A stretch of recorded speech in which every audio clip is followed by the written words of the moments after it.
Assalamualaikum warahmatullahi wabarakatuh. Selamat datang lagi di channel Malam Mencengkam, channel yang menceritakan sebuah cerita horor dan misteri. Simak terus video dari kami buat kalian yang baru bergabung. Silahkan klik tombol subscribe dan jangan lupa nyalakan loncengnya. Oke, tanpa berlama lagi kita langsung ke ceritanya.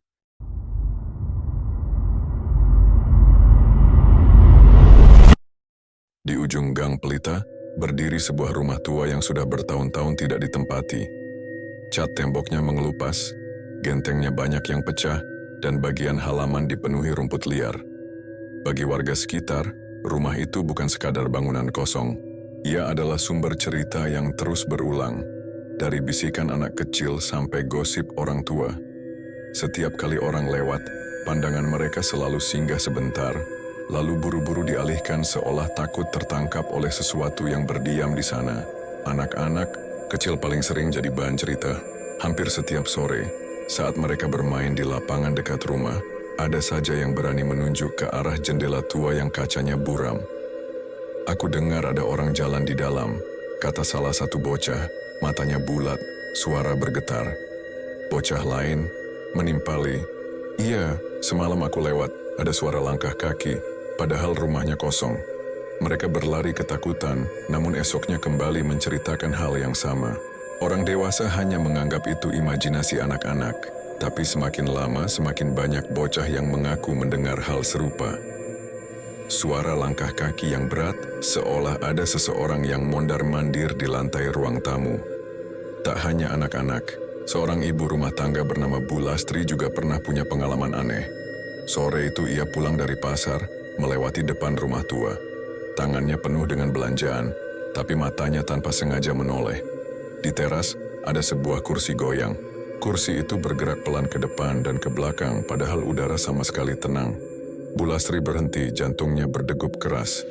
"Astagfirullah," bisiknya, lalu mempercepat langkah hingga kantong belanjaannya hampir jatuh. Sesampainya di rumah, ia tak berani cerita panjang. Hanya mengatakan pada tetangga kalau rumah itu memang benar tidak wajar. Cerita semakin ramai saat seorang remaja bernama Wawan pulang malam setelah ikut ronda. Jalanan sepi, lampu jalan redup, dan satu-satunya suara hanyalah langkahnya sendiri.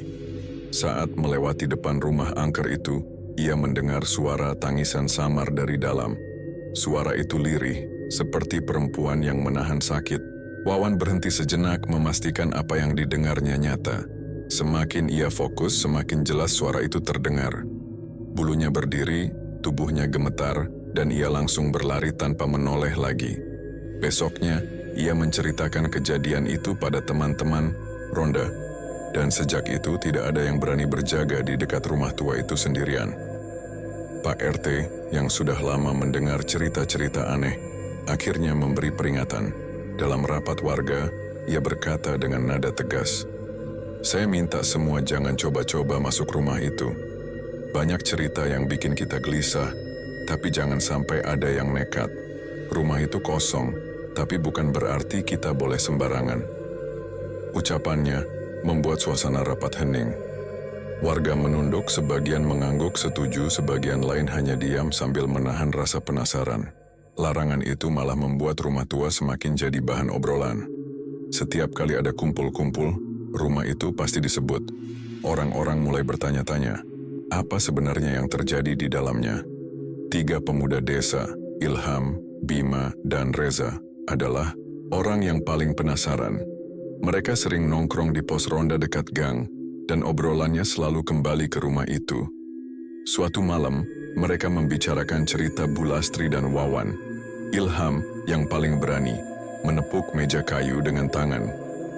"Ah, itu semua cuma cerita. Orang takut sama bayangannya sendiri," katanya. Bima menggeleng cepat.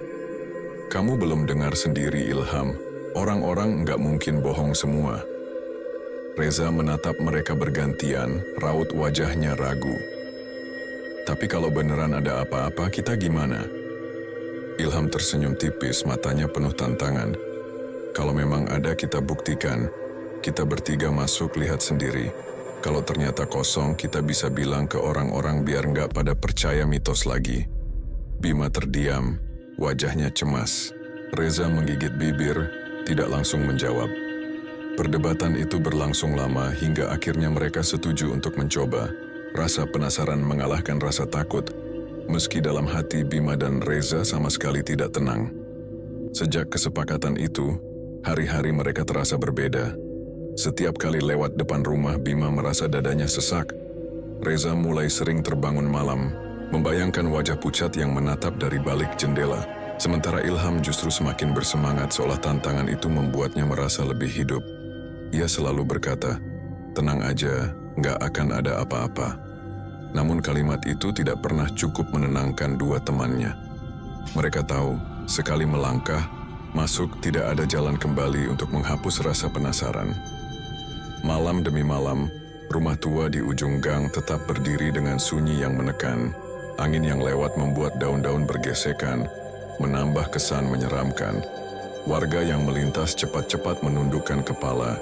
Dari kejauhan jendela rumah itu tampak seperti mata hitam yang mengawasi siapapun yang berani menoleh. Orang-orang tetap membicarakan cerita-cerita aneh itu, seolah-olah rumah itu hidup dan mendengar semua pembicaraan mereka. "Kalau kita jadi masuk, jangan sampai orang lain tahu," kata Ilham pada dua temannya. Suatu malam di pos ronda, Bima menghela napas berat. "Aku nggak yakin, Ilham." Reza hanya diam. Namun dalam diam itu ada ketakutan yang tidak bisa disembunyikan.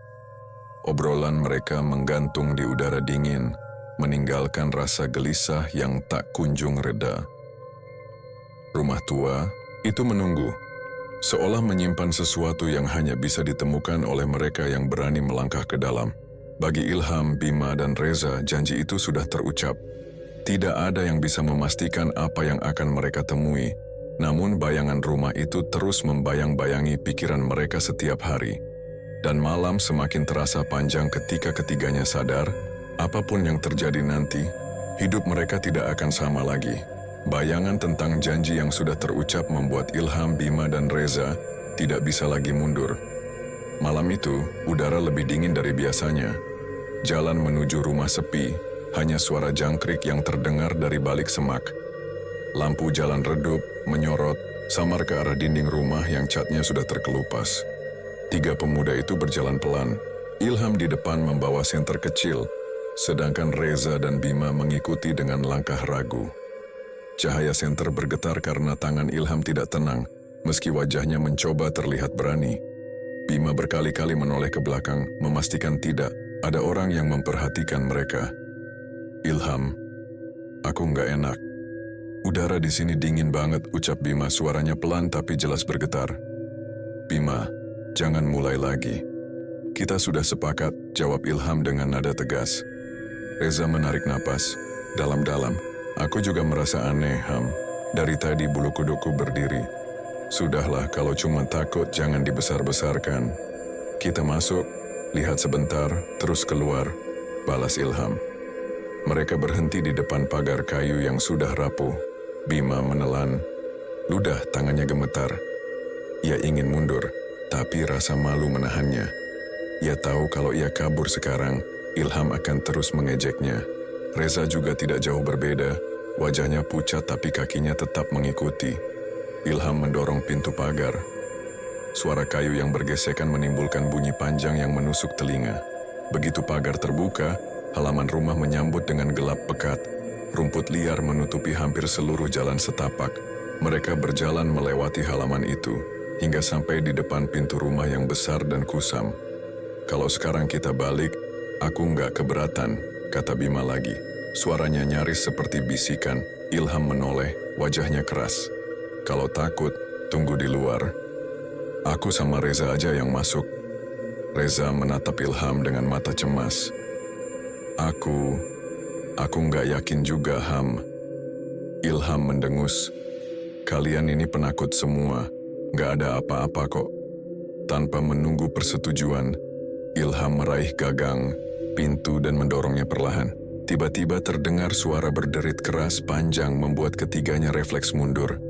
Senter hampir terlepas dari tangan Ilham. Bima langsung berpegangan pada lengan Reza. "Dengar itu?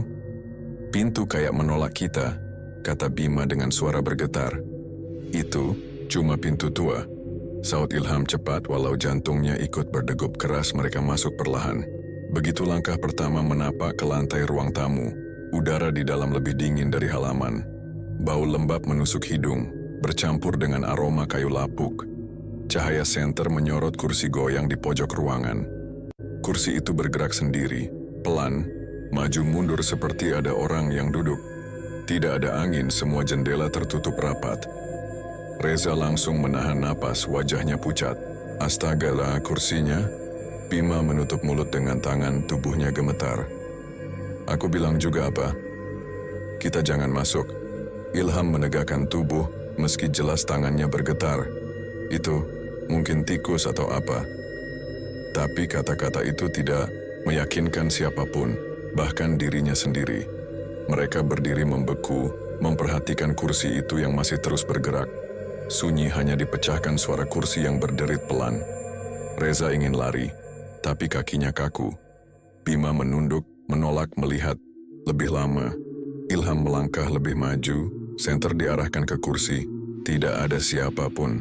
Kursi berhenti tiba-tiba membuat suasana semakin mencekam.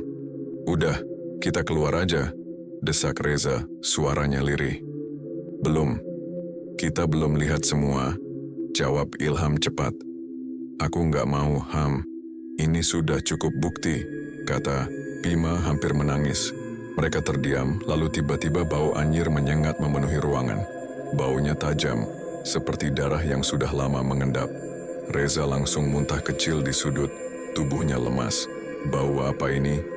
Katanya terbata-bata. Ilham menutup hidung dengan lengan. Aku nggak tahu, tapi kita sudah sejauh ini. Kalau sekarang, keluar sia-sia. Aku nggak kuat, Ham. Bentak Bima, nadanya penuh panik. Kamu gila kalau masih mau lanjut. Reza mengangguk, wajahnya berkeringat dingin. Bima benar, kita harus keluar. Ilham menatap mereka dengan sorot marah. Kalian penakut. Masa kalah sama bau dan kursi? Kita buktikan sekalian. Perdebatan terjadi di antara mereka. Suasana tegang membuat suara mereka terdengar lebih keras dari sebelumnya. Namun ruangan itu tetap seakan menyerap semua teriakan, meninggalkan gema samar. Bau anyir semakin pekat. Reza merasa pusing. Bima ingin kabur, tapi Ilham terus memaksa. Kalau kalian nggak mau, aku sendiri yang jalan, kata Ilham sambil melangkah ke dalam ruangan lebih jauh. Bima dan Reza hanya bisa saling pandang. Wajah mereka penuh dilema. Keluar berarti meninggalkan Ilham sendirian. Tetap di dalam berarti harus menghadapi rasa takut yang semakin nyata. Detik demi detik berlalu, ketiganya terjebak dalam perselisihan yang tidak berakhir. Kursi goyang berhenti total, ruangan sunyi, tapi bau anyir tidak hilang.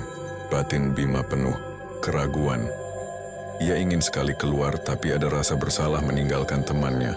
Reza menunduk, dadanya sesak, mencoba menenangkan diri. Namun setiap kali ia menghirup napas, bau busuk itu semakin menusuk. Ilham berdiri tegak di depan, seolah berusaha melawan rasa takutnya sendiri dengan marah. Malam itu terasa lebih panjang. Rumah tua menelan suara mereka, menyisakan udara dingin dan ketegangan yang semakin menekan. Bau anyir menusuk hidung, kursi goyang berhenti, dan ruangan dipenuhi rasa dingin yang menekan. Ilham berdiri di depan dengan wajah keras kepala, sementara Bima menunduk gemetar dan Reza sibuk mengatur napas agar tidak muntah lagi. Tiba-tiba, keheningan itu pecah. Dari arah dapur terdengar suara perempuan tertawa lirih.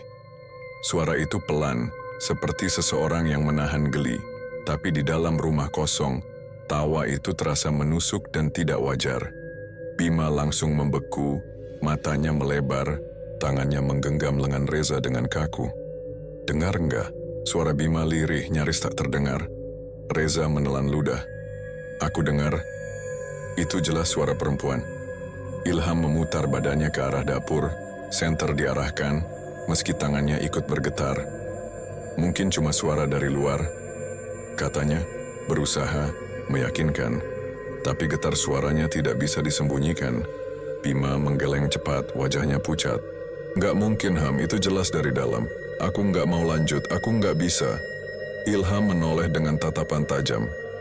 Kalau kamu mau keluar, keluar aja. Jangan bikin panik. Aku serius, aku nggak mau melangkah lagi. Teriak Bima, suaranya pecah karena takut.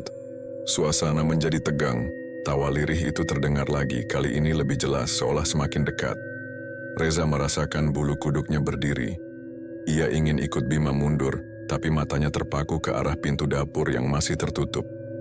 Hatinya berdebar keras, seakan ada sesuatu di balik pintu itu yang sedang menunggu mereka.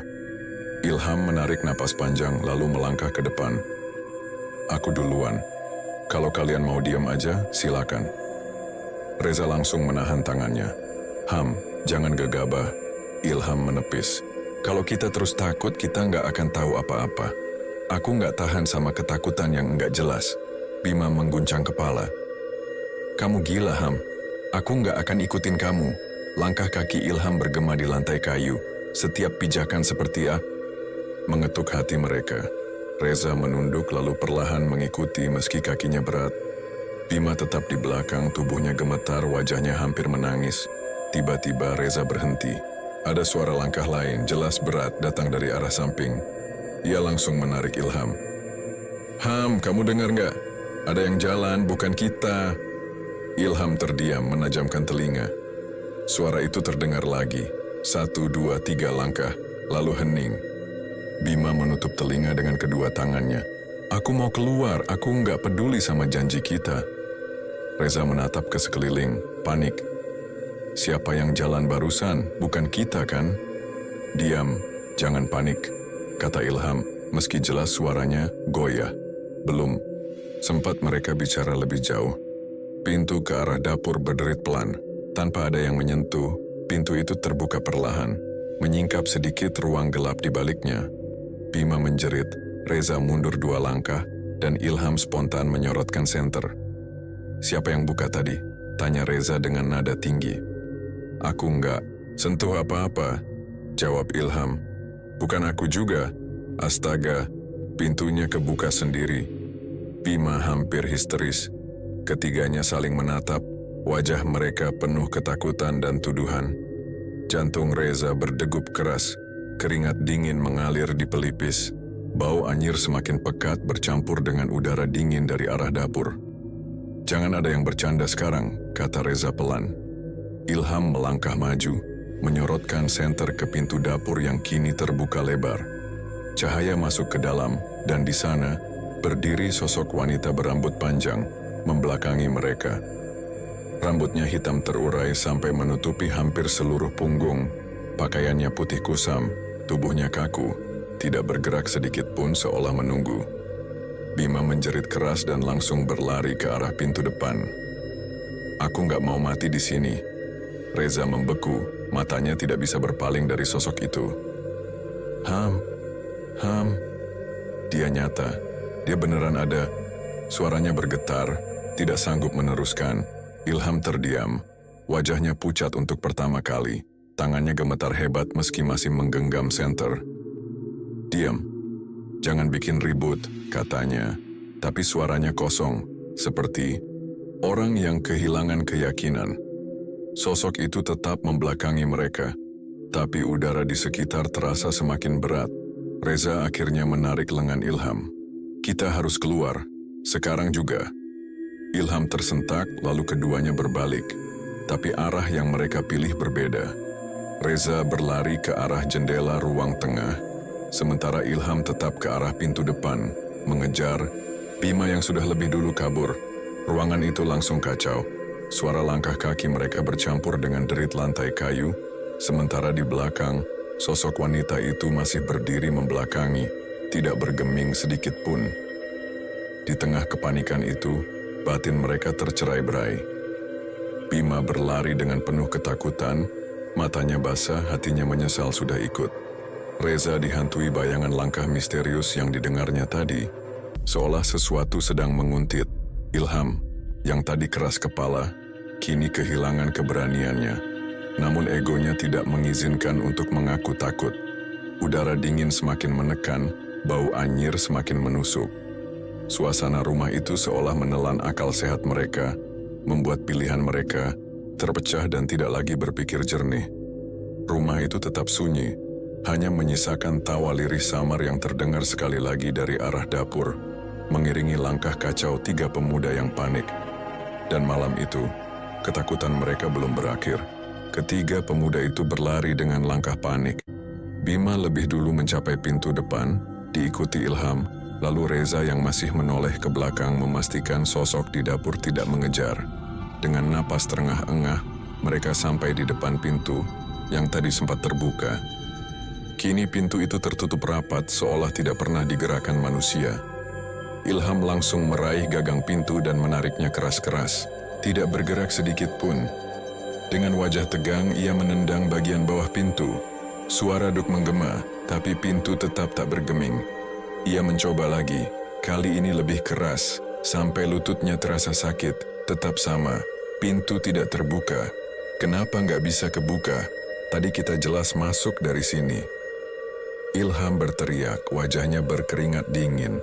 Bima jatuh terduduk di lantai, punggungnya bersandar pada dinding. Air matanya mengalir tanpa ia sadari.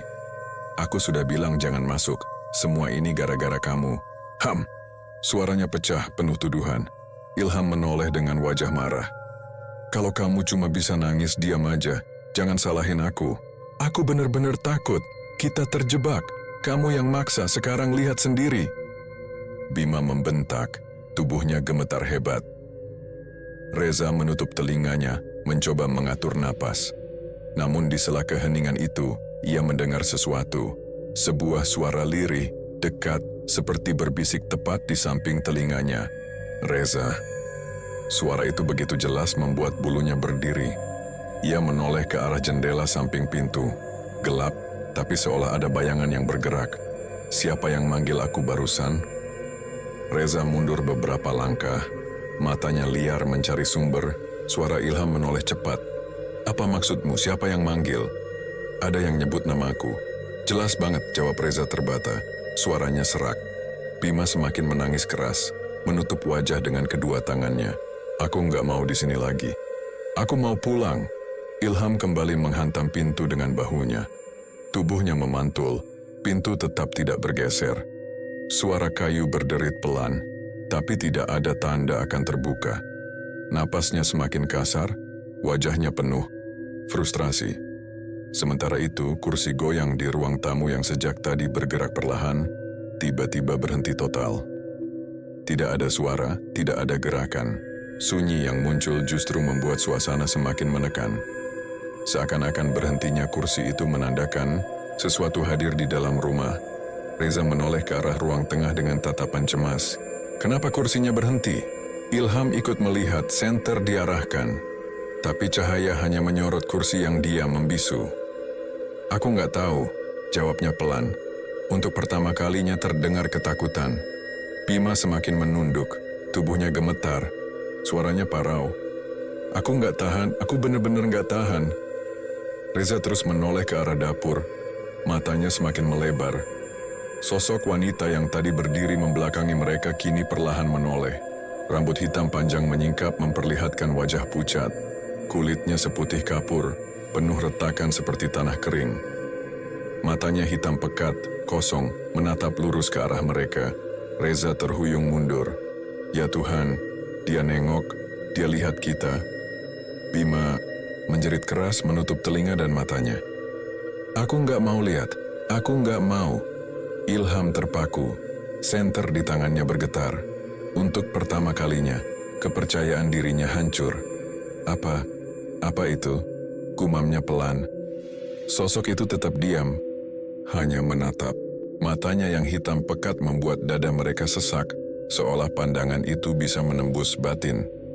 Ruangan semakin sunyi, hanya napas tersengal dan tangis Bima yang terdengar. Ilham mencoba sekali lagi menarik pintu, tapi tangannya lemas. Tidak ada lagi tenaga untuk melawan rasa takut. Reza menempel ke dinding, berusaha menjauh sejauh mungkin dari arah dapur. Bima sudah pasrah, tubuhnya terguncang hebat. Mereka bertiga kini benar-benar merasa terjebak. Pintu depan tertutup rapat, kursi goyang berhenti. Suara bisikan masih samar di telinga Reza, dan sosok itu menatap mereka dengan wajah kosong tanpa kehidupan. Tidak ada jalan keluar yang tampak, Hanya ketakutan yang semakin menekan, membuat malam itu terasa seakan tidak akan pernah berakhir. Nafasnya terengah, tubuhnya bergetar. Reza menempel di dinding, matanya terus mengawasi sosok pucat di dapur yang kini menatap lurus ke arah mereka. Bima terduduk di lantai, menangis tanpa henti, bahunya terguncang. Ruangan terasa semakin sempit, udara begitu dingin hingga menusuk ke tulang. Saat ketiga pemuda itu terdiam dalam ketakutan, tiba-tiba dari lantai atas terdengar suara langkah kaki. Bukan satu atau dua, tapi banyak, seperti orang berjalan bersamaan. Suara itu berat, berderit, di papan kayu, lalu berhenti, lalu terdengar lagi. Ilham mendongak, wajahnya pucat tapi matanya menajam, seolah ingin memastikan. "Kalian dengar? Ada yang jalan di atas," katanya pelan. Reza buru-buru menggeleng. "Jangan dibahas, Ham. Jangan dilihat. Jangan dihiraukan." Bima menjerit lirih. "Jangan bilang kita harus naik. Jangan, Ham." Ilham mengangkat senter menyorot ke arah tangga. "Kalau kita tahu siapa yang di atas, mungkin kita bisa cari jalan keluar. Mungkin ada pintu lain." "Jangan gila." Bima langsung berdiri. Tubuhnya masih gemetar. "Kamu nggak lihat apa yang ada di dapur tadi? Kita aja belum bisa keluar, kamu malah mau ke atas." Reza menarik lengan Ilham. "Ham, tolong, jangan nekat. Aku mohon." Ilham menepis kasar, wajahnya tegang. "Kita nggak bisa diam aja. Kalau terus di sini kita semua mati ketakutan." Ketiganya terdiam sejenak. Suara langkah di atas berhenti, tapi hanya sebentar. Lalu kembali terdengar, kali ini lebih berat, seperti seseorang menyeret kakinya. Bima menutup telinga, menunduk sambil menangis lagi. Tiba-tiba Reza merasa pundaknya dingin. Seperti ada tangan yang menempel, tapi berbeda dengan sentuhan manusia. Dingin itu menusuk, membuat darahnya serasa berhenti mengalir. Ia tersentak, menoleh cepat ke belakang. Tidak ada siapa-siapa. "Astaga, ada yang nyentuh aku!" Reza menjerit, wajahnya pucat. Ilham mendekat, menatapnya serius. "Siapa? Di mana?" "Aku nggak tahu, tapi jelas ada yang megang pundakku." Reza meraba bahunya sendiri. Kulitnya dingin. Bima ikut teriak. "Aku nggak mau lagi. Aku nggak kuat." Reza menempel ke dinding, tubuhnya gemetar. "Ham, kita nggak sendirian. Aku beneran ngerasa ada yang nyentuh aku." Suara langkah di atas makin jelas, lalu berhenti tiba-tiba. Hening. Namun keheningan itu segera pecah ketika Bima menatap ke sudut ruangan. "Lihat, ada anak kecil." Teriaknya. Reza dan Ilham serentak menoleh. Di sudut ruangan samar terlihat bayangan kecil berlari cepat, seperti sosok anak kecil yang menyeberang. Bayangan itu terlalu cepat untuk dikenali, tapi cukup jelas membuat Bima jatuh terduduk lagi. Menutup wajahnya. Anak itu lari. "Aku lihat jelas." Bima histeris, suaranya serak. "Diam, Bim." Ilham membentak, meski dadanya sendiri berdebar kencang. Reza menelan ludah, matanya menatap tajam ke sudut yang tadi dilihat Bima. Kosong, hanya bayangan gelap. Namun bulu kuduknya berdiri, tubuhnya makin dingin.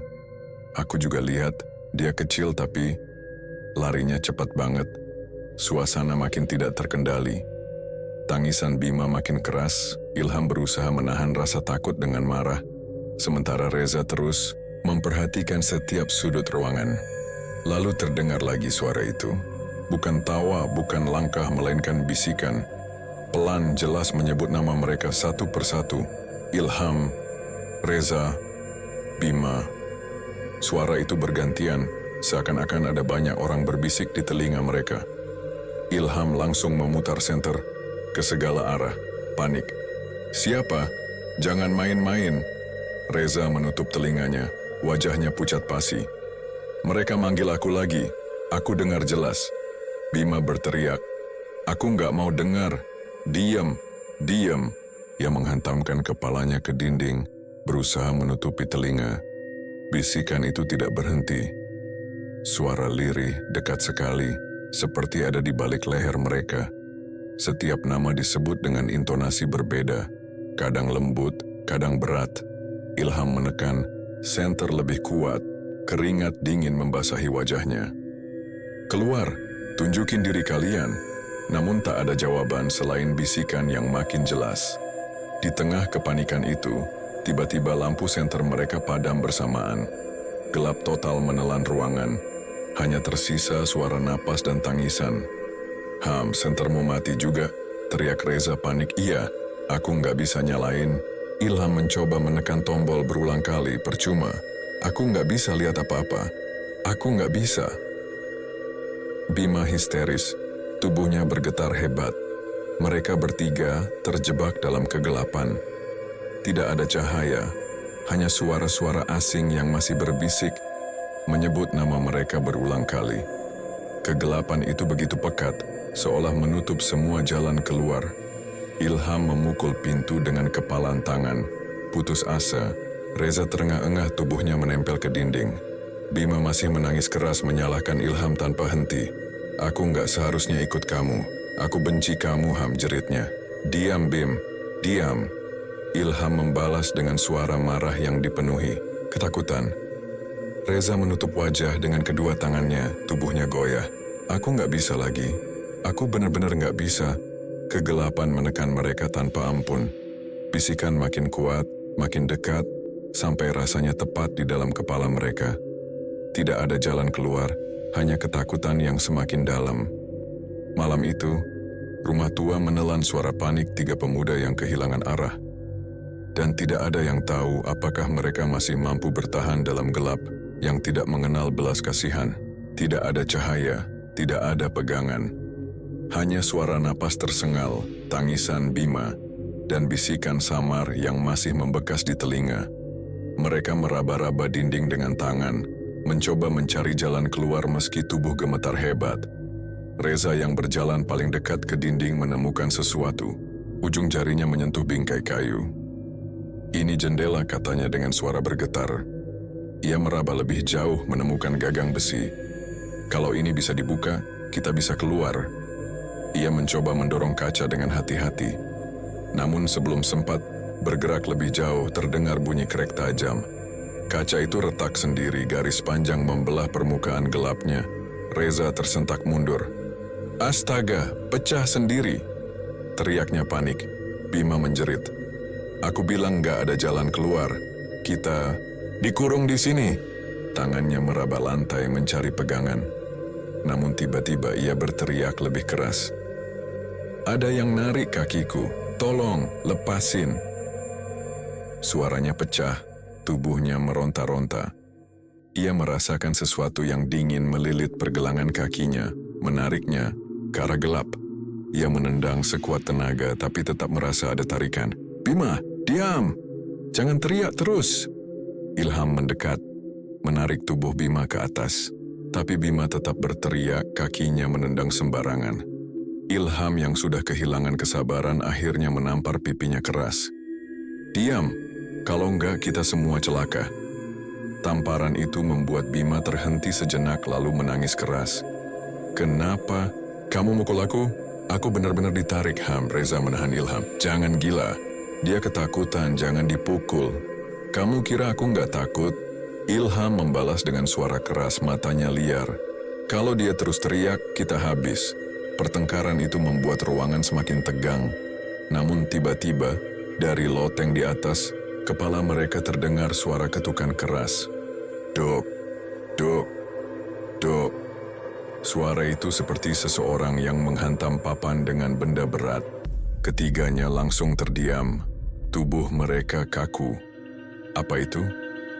Bisik Reza. Suaranya nyaris tak terdengar.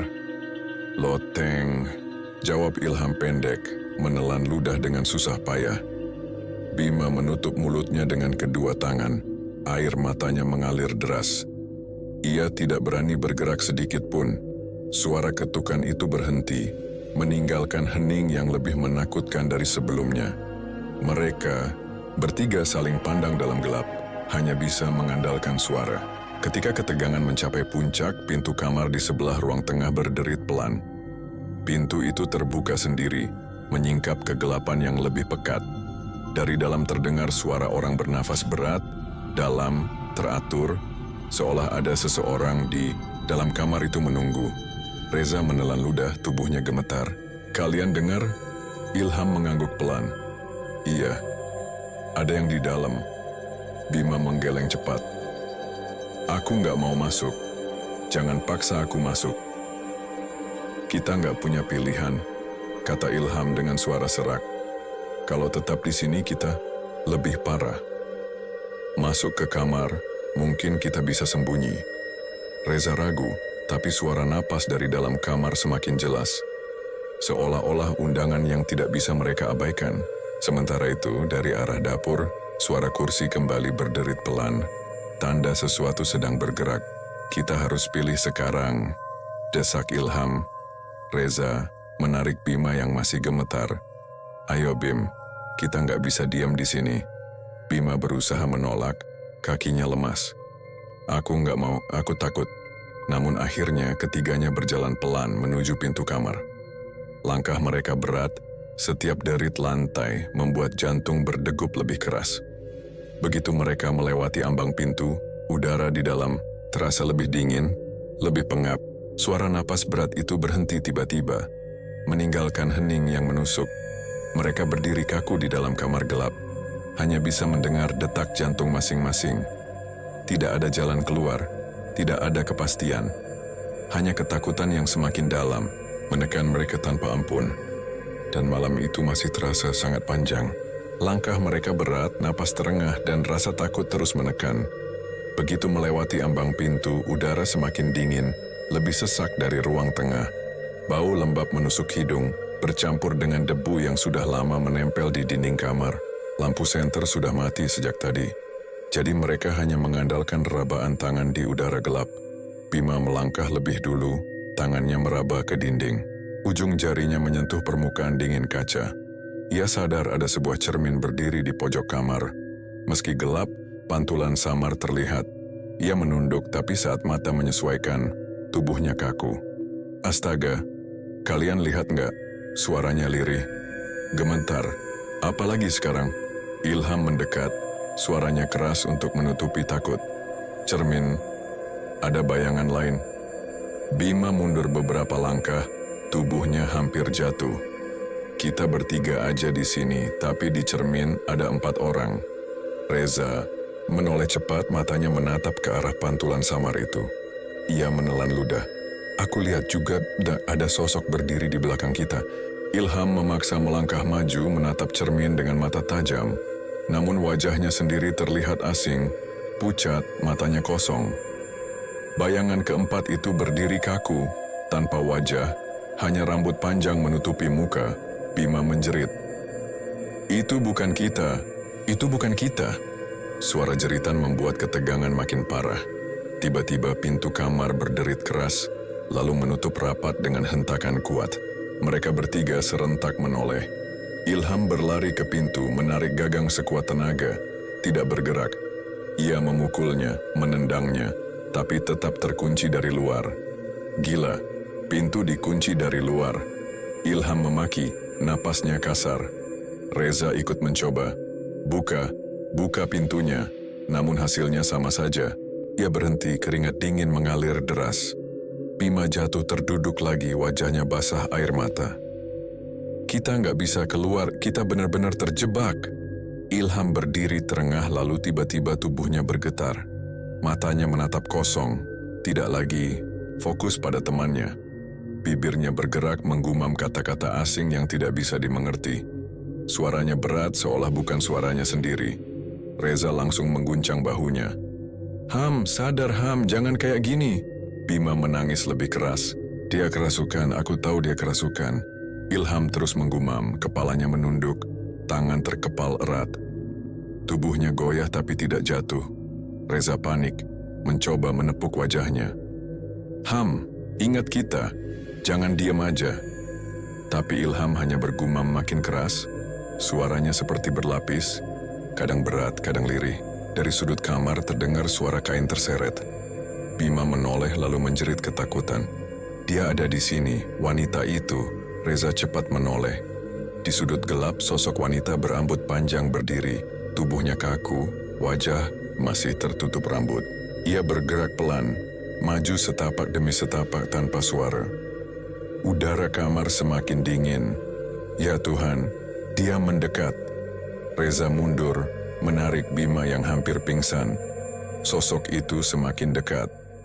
Rambutnya menyentuh lantai, pakaiannya lusuh putih, menempel di tubuh yang pucat. Ilham masih bergumam tanpa henti, tidak sadar apa yang terjadi. Reza mencoba menenangkan diri. Bibirnya mulai membaca doa yang ia hafal, meski terbata-bata karena rasa takut. A'udzubillah minasyaitonirrajim.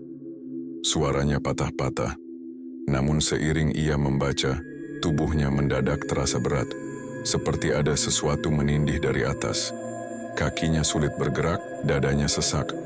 Aku nggak bisa gerak. Reza terengah, suaranya panik. Bima menjerit. Reza, jangan tinggalin aku, tolong aku. Namun Reza tidak bisa maju. Tubuhnya benar-benar ditekan. Ia terus berusaha membaca doa, tapi lidahnya keluh, kalimatnya terpotong-potong. Ilham masih terjebak. Dalam gumaman asing, matanya tetap kosong.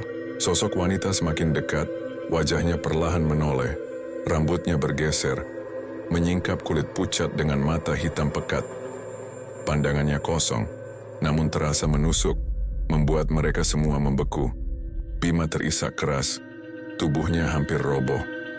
Reza terhimpit rasa takut dan berat di dadanya. Ilham tidak lagi seperti dirinya sendiri. Kamar itu menelan semua suara mereka, menyisakan hanya napas putus-putus dan langkah pelan sosok yang terus mendekat. Mereka benar-benar terjebak tanpa jalan keluar, dan ketakutan itu terus menekan tanpa memberi ruang untuk harapan. Reza terhimpit oleh rasa berat di dadanya, lidahnya keluh meski berusaha membaca doa. Bima terisak keras, tubuhnya lemas di lantai, menatap sosok wanita yang semakin dekat. Ruangan itu penuh tekanan, udara dingin menusuk tulang, dan rasa takut membuat mereka tak lagi mampu berpikir jernih. Ketika langkah sosok itu semakin dekat, tiba-tiba terdengar teriakan keras menembus malam. Suara itu menggema keluar rumah, melintas gang, hingga membangunkan warga Gang Pelita yang sedang terlelap. Satu persatu lampu rumah penduduk menyala. Suara orang bersahutan menanyakan apa yang terjadi. Suara apa itu? Dari rumah tua ya? Tanya seorang bapak sambil keluar dengan sarung terikat di pinggang. Iya, aku dengar juga. Teriakan orang, jawab tetangganya. Warga semakin banyak yang keluar, menatap ke arah ujung gang. Rumah tua itu berdiri diam, jendelanya gelap namun jelas suara tadi berasal dari sana.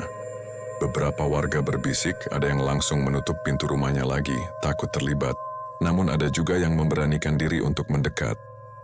Kalau kita diam aja, bisa ada orang mati di dalam, kata Pak RT dengan wajah tegang. Beberapa pemuda desa ikut mengangguk, meski wajah mereka pucat. Mereka melangkah pelan, membawa lampu, minyak dan bambu panjang sebagai pegangan. Setiap langkah terasa berat, karena sejak lama rumah itu dianggap berbahaya. Namun rasa penasaran bercampur tanggung jawab membuat mereka tak bisa menunggu begitu saja. Sesampainya di depan halaman, udara terasa berbeda. Angin berhembus pelan, tapi dinginnya menusuk. Bau anyir samar masih tercium, membuat mereka saling pandang tanpa kata. Salah seorang pemuda mencoba mendorong pagar yang setengah rusak. Pintu pagar terbuka begitu saja, berderit pelan. Mereka berjalan masuk. Suasana hening, hanya suara jangkrik dari kejauhan. Ketika sampai di depan pintu rumah, Pak RT berhenti menelan ludah. Ia mengangkat tangan lalu mendorong pintu perlahan. Pintu itu terbuka dengan mudah, tidak terkunci seperti yang mereka kira. Kenapa pintunya bisa kebuka sendiri begini? Bisik salah seorang warga, wajahnya cemas. Tidak ada yang menjawab. Mereka melangkah masuk ke ruang tamu dengan hati-hati. Cahaya lampu minyak menyorot ke segala arah, menyingkap debu tebal di dinding, lantai kayu berderit, dan kursi goyang tua di pojok ruangan. Kursi itu sempat bergerak pelan, lalu berhenti. Dengan sendirinya begitu mereka masuk, ya Allah. Seorang pemuda berbisik, suaranya bergetar. Mereka mengelilingi ruangan, mencari sumber teriakan yang tadi terdengar. Namun ruangan kosong, tidak ada tanda siapapun. Tidak ada Ilham, tidak ada Reza, tidak ada Bima. Hanya hening yang semakin membuat bulu kuduk berdiri. Pak RT mencoba memanggil. "Halo, ada orang di sini?" Suaranya menggema tapi tidak ada balasan. Salah seorang pemuda menyorot ke lantai lalu memanggil. "Pak, ini apa?" Semua mendekat. Di lantai ruang tamu ada sebuah senter kecil. Masih menyala, cahaya kuningnya temaram. Meski baterai sekarat, warga saling pandang, wajah mereka tegang. "Itu senter Ilham," bisik salah seorang yang mengenalinya. Pak RT menghela napas berat. Kalau senternya ada di sini, mereka harusnya juga di sini. Namun seisi rumah sudah diperiksa tetap kosong. Tidak ada jejak perkelahian. Tidak ada benda lain yang menunjukkan keberadaan tiga pemuda itu. Hanya senter kecil itu yang ditinggalkan, seakan-akan pemiliknya menghilang begitu saja. Bima tidak terlihat. Reza tidak ada. Ilham pun lenyap. Jangan-jangan suara seorang warga tercekat, tidak berani melanjutkan. Pak RT menatap kursi goyang yang berhenti total, diam seperti menatap balik. Ia merasakan sesuatu yang dingin merayap di dadanya. "Kita pulang sekarang, tutup pintu rumah ini. Jangan ada yang coba-coba lagi." Warga tidak berani membantah. Mereka keluar satu persatu, menutup pintu rumah dengan tangan gemetar. Pagar kembali ditutup seadanya. Mereka berjalan cepat meninggalkan halaman seolah ingin melepaskan diri dari tatapan yang tidak terlihat. Sesampainya di jalan utama, sebagian besar warga langsung membubarkan diri. Ada yang kembali ke rumah dengan wajah pucat, ada yang masih terisak karena ketakutan. Hanya Pak RT yang masih berdiri menatap rumah tua itu dari kejauhan. "Rumah ini memang bukan rumah kosong biasa," ucapnya pelan. Rumah tua di ujung gang pelita kembali tenggelam dalam kegelapan. Kursi goyangnya diam, jendelanya gelap, namun auranya semakin kuat. Tidak ada yang tahu kemana tiga pemuda itu pergi. Hanya senter kecil Ilham yang masih menyala menjadi saksi.